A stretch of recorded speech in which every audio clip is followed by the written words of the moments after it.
kung ilang taon na siya. Sagot niya sa akin, 14 years old pa lang siya. Pero ngayon, nagtitinda na ako, 22 years na dito. Siyempre nalulungkot din. Mabait naman siya. Nakilala niyo ba ang iyong biological mother? Your Honor, hindi ko po siya nakilala. Nagsalita na ang umano'y biological mother ni Mayor Alice Guo at handa rin nilang patunayan na si Mayor Alice ay isang totoong Pilipino at hindi umano ito espiya ng anumang bansa. Narito ang buong detalye. Ngunit bago tayo magpatuloy, huwag kalimutang i-like, share, subscribe, and click the notification bell for more updates and for more upcoming videos. Maraming salamat! Naisiwalat sa Senado na kasal umano ang mga magulang ni Bamban Tarlac, Mayor Alice Guo na sina Angelito Guo at Amelia Leal matapos nitong sabihin na isa siyang love child at inabandona raw siya ng kanyang ina na kasambahay. Matatandaan sa isang panayam na inilabas nitong Lunes, isiniwalat ni Mayor Alice na isa raw siyang love child at inabandona raw siya ng kanyang ina noong bata pa lamang siya. Alang-alang sa aking mga kababayan na nagtitiwala at nagmamahal sa akin ay buong tapang ko pong sasabihin na ako po'y isang love child ng mahal kong ama sa aming kasambahay. Na ako po ay iniwan ng aking biological mother noong ako'y bata pa at ako'y pinalaki at itinago sa loob ng isang farm. Pinalaking matindi ang pag-iwas sa mga bagay na magbibigay sana sa akin ng pagkakakinalan sa labas ng aming hog raising farm. Ani ni Mayor Alice Guo. Samantala, kwinisyon sa Senate hearing nitong Miyerkules ang mga impormasyong isiniwalat ni Mayor Alice Guo sa naturang pahayag. Naungkat din ang mga impormasyong nakasaad sa birth certificate ng Banban Mayor at maging ang mga kapatid nitong sina Sheila at Shimen Leal Guo. Sinabi ni Mayor Alice na hindi niya raw kilala sina Sheila at Shimen dahil ang alam umano niya, siya lang ang anak ng kanyang mga magulang. Gayunpaman, kamakailan lang daw niya nakumpirma na kapatid niya ang mga ito nang itanong niya ito sa kanyang ama. Sa naturang hearing, kwinisyon ni Senator Raffy Tulfo at Senator Risa Hontiveros base sa birth certificate ng magkakapatid kung bakit nakalagay na kasal sina Angelito at Amelia. Kung base sa unang sinabi ni Mayor Alice ay kasambahay ng ama niya ang kanyang ina. Sagot naman ng alkalde, hindi raw siya ang naghanda ng birth certificate niya kaya hindi niya raw alam. Binigyang diin pa ni Senator Raffy Tulfo na hindi lang isang beses na ikinasal noong October 14, 1982 ang mga magulang nila. Pero sa birth certificate naman ni Shimen, January 21, 1987, ikinasal sina Angelito at Amelia. Isiniwalat ni Senator Risa Hontiveros na walang certification of marriage at wala ring record of birth ang mga magulang ni Mayor Alice. Bagay na kwinestyon kung totoong tao nga ba ang mga ito. Ngunit sa Facebook post ng alkalde ay makikitang binati pa niya ang kanyang ina sa araw ng kaarawan nito. Bagay na ikinasakit ng ulo ni Senator Risa Hontiveros. Sino namang tao ang hindi naturalesa na pag tinanong mo o anong memories mo nung bata ka na kusang lalabas yun, di mo nga mapigilan kasi ang dami-daming alaala.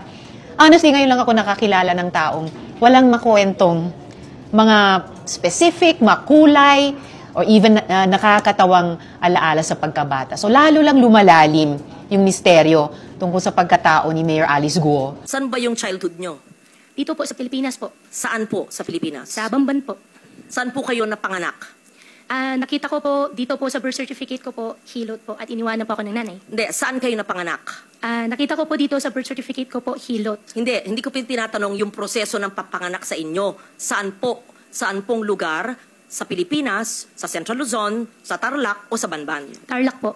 Saan po sa Tarlac? Matatalaib Tarlac po. Ano po? Matatalaib Tarlac Is that po. the barangay? Yes po, nakita ko po dito sa birth certificate ko po. No, you would have recollection of your childhood, right? Can you just give us a recollection of your childhood? Sino po yung best friend nyo? Saan po kayo nag-aral? Kung meron kayong makamag-anak? Recollections of, you're only 38 years old. You will remember your childhood. I mean, I'm double your age, but I would remember my childhood in Malabon. Your childhood. I know homeschool. I can't believe anyone is totally homeschooled all her life. Yes. Please tell us about your childhood. Mayor Guo, sabi niyo po ay ayaw niyo magsinungaling. Pero sa nakaraang mga oras, ang dami ko pa rin pong narinig. Sinabi niyo sa TV interview na iniwan kayo ng nanay niyo pagkapanganak niya. Pero kanina lang inamin niyo na may anak pang sumunod sa inyo at 3 pa kayong magkakapatid. Sabi niyo nalaman yung kapatid niyo, sina Sheila at Shimen Guo. No. Sorry, ma'am. I'm suspending already. pagkatapos ng hearing. Pero, inamin nyo rin kaninang nagsinungaling kayo last hearing para protektahan sila. Sabi nyo, hindi nyo kilala si Nancy Gamo na involved sa Pogo, pati mga kumpanya ng pamilya nyo. Pero, nung pinakita na ang pruweba, naalala nyo bigla. Pinipilit nyo na simpleng tao lang kayo, pero ang laman ng SALN nyo, daan-daang milyong piso. Mayor Guo, sisinungaling pa rin po ang paglilihim ng katotohanan. Kayo lang ang nakilala kong tao na hindi daw kilala ang kapatid, pero magkasama sa travel abroad. Nakikipag-partner sa milyong-milyong pisong negosyo na di kilala ang kasosyo. Humihiram ng kotse, pero di alam ang pangalan ng hiniraman. Nagbenta ng chopper at may utang pa sa inyo, pero di kilala ang pangalan ng sisingilin. Tila sa dami ng assets, kumpanya at property na di makakip track at kailangan pang magtanong sa abogado, tila may dagdag bawas pang ginagawa.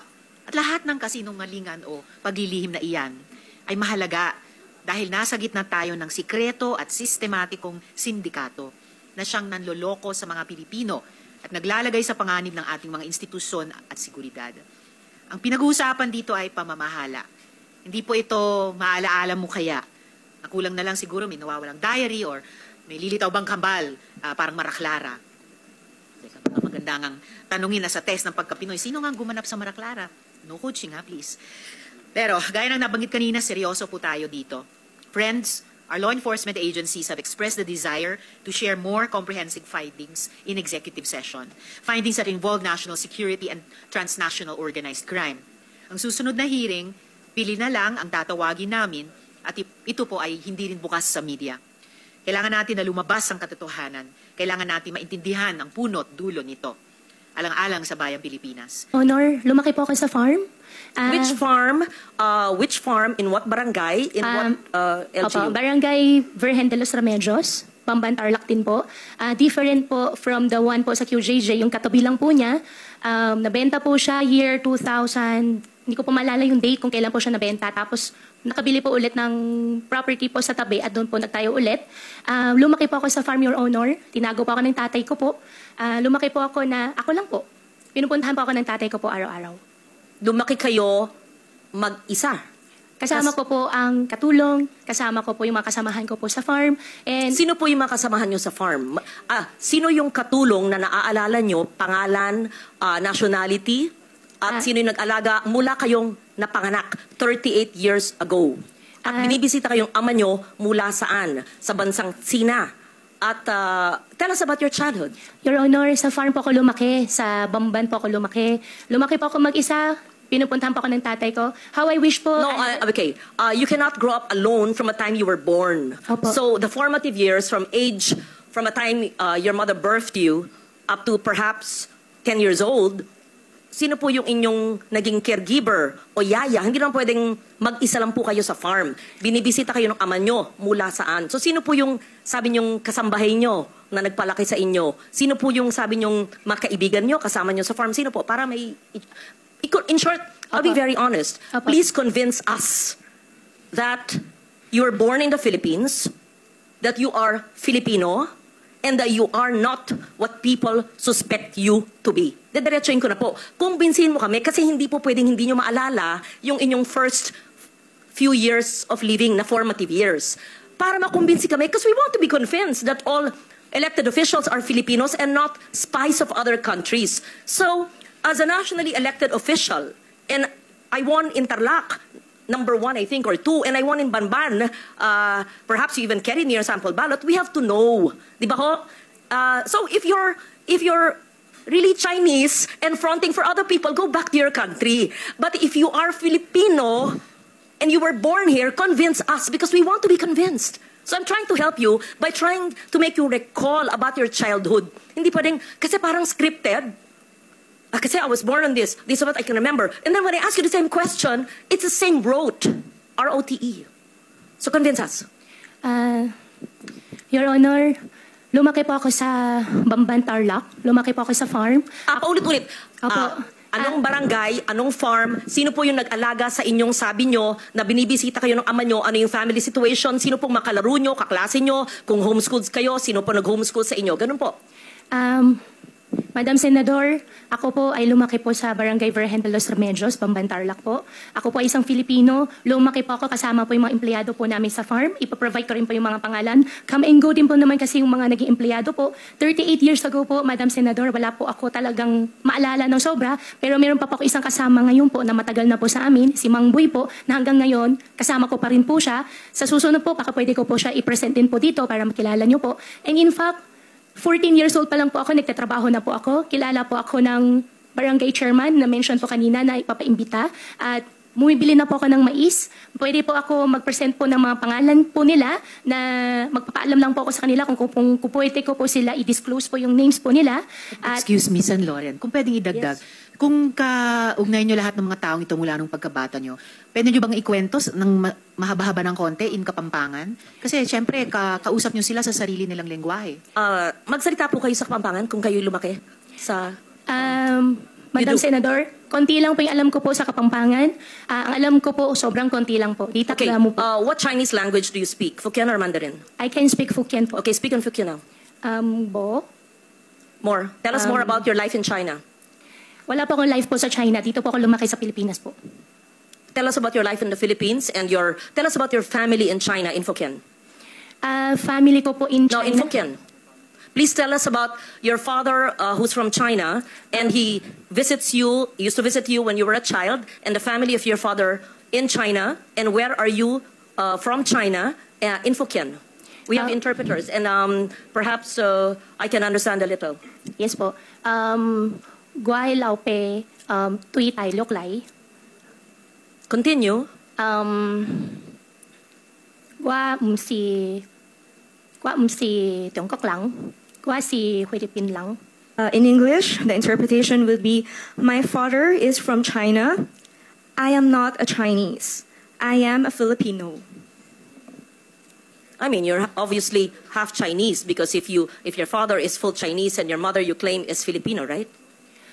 Your Honor, ako po ay isang Filipino at ang tatay ko po ay Chinese. Ako po ay, kung hindi man po ako full-blooded po na 100% po na Filipino, dahil po sa tatay ko, ako po ay isang Filipino po. What was the situation, Mayor Go, noong 1986 when you were born? Where was your mother? Where were your parents? And sa mga binibisita kayo ng iyong ama at ang kasama niyong lumaki ay sino? Fill in the blanks, please. Your Honor, 1986 po, nung pinanganak po ako, wala po akong any knowledge po. Nung dahil baby pa po ako noon, lumaki po ako, may nakikita po ako mga kasama po naging partner po ng tatay ko po. At lumaki po ako sa farm, isa na rin po yung na-mention ko po nung nakaraan po na Senate hearing, si Teacher Rubilin po, nakasama ko rin po siya. So tell us more. I know that time is up now. Tell us more in Hokkien, your childhood situation. I don't want to be intrusive, and there's no reason to explain about all of us have imperfect lives, but tell us about your childhood so we get to know you better, and your Chinese playmates, if any, Filipino associates or playmates, if any, and your family in China. In Hokkien po. In Hokkien, Sen. please. Opo. Sa We farm, want to hear you speak your language. ang language ko po ay Tagalog po, Senador. Ako po ay isang Filipino. Sa Yes. farm po, ang gamit po namin lengguwahe po ay Tagalog po. But speak Hokkien. I just want to I hear can it. speak Hokkien po, pero Yes. ang ginagamit po na lengguwahe po sa farm po ay Tagalog. There's nothing wrong with knowing languages. Yes, po. If you're good in Hokkien, speak it, right? For Yes, after po. all, your father's Chinese and you're half Chinese. Don't Don't be ashamed of that. Opo, hindi naman po ako nahihiya, hindi man po ako na-ashamed. Madam Senador, mas kaya ko po ikwento na mas fluent sa Tagalog kasi yan naman po ang mother tongue ko po kaysa sa Chinese language po. Kaya ako okay lang po na ikwento ko po in Tagalog. Okay, proceed. If you don't like to speak the language of your father, then speak in Filipino. Lumaki po ako sa farm, 14 years old pa lang po ako. Nag-aalaga na po ako ng baboy. Ako nagpapaanak. Ako rin po nagbebenta po ng mga fatteners po na nilalabas po ng farm. Medyo, hindi po yung negosyo. Mula po 1986 when you were born, your recollection, 86 to the time you obtained your birth certificate in 2005. Madam Senador po, nung maliit pa lang po ako, nung 1986 po, wala na po talagang malala. Although ayaw ko po talaga ma-mention yung word na wala po ako malala, pero wala po No, talaga I'm ako not malala. asking about the day you were born. Obviously, nobody knows that. Any of us. I said 86 to 205. between the day you were born and 9 years old, you would have some recollection. Eh ako nga po, doble ng age nyo. Naaalala ko pa yung childhood ko na ako'y 5 years old eh. Kilala ko pa yung grade school teachers ko eh. Yun lang po. Huwag tayo magpilosopo po dito. I mean, Opo. obviously, I'm not asking you, how was it when you were born? Hindi po. From 1986 to 2005. Madam Senador, lumaki po ako sa farm. Kinulong po ako ng tatay ko. Paulit-ulit naman, parang memoryado nyo. Kasi kino-coach ka ng lawyers mo siguro. Just, magkwento, parang kaibigan. Parang nagpunta senador sa'yo, oh, Mayor, kamusta na kayo? Kamusta ang buhay nyo dito? Napanganak kayo sa farm? How was your life when you were born? O, ganun. Sino yung neighbors nyo, playmates nyo, paano yung pamilya, binibisita ka ng ama mo, ganun. Kwento lang. Madam Senador, As a Filipino, as you claim. Opo, gustong-gusto ko po magkwento. Ang playmates ko po doon sa farm ay yung mga dati po namin empleyado rin po. Kaminggo po yung mga tao pero may mga luma, mga matatagal po namin empleyado.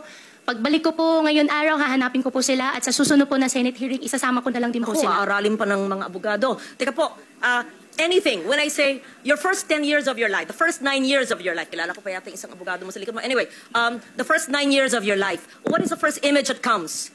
Tell us about your farm life. Must be a charming, idyllic life, right? Opo, nasalo po ako ng farm. Di po ako pinag-aral po ng tatay ko po. Ang nagtuturo po sa akin si Teacher Rubilin po na na-mention ko po nung nakaraan na Senate hearing. And how I wish po really, Madam Senador, na I have a perfect life po. No, However we're po, not talking about pinalaki po ako sa farm. imperfections or perfection. Kwento lang nga eh. Opo. 9-10 years po. Siyempre man, Mayor, may maalala, 38 ka lang eh. Opo, sa farm nga po ako lumaki po, Madam Senador. Hindi po naging normal po, hindi po naging normal po yung buhay ko asking po. nga normal or it's Madam Chair, I know that time is limited and I would want to get to know the mayor. As I said, we're giving you the opportunity to prove to us that you are Filipino. Opo. We ask you the questions which I would ask normal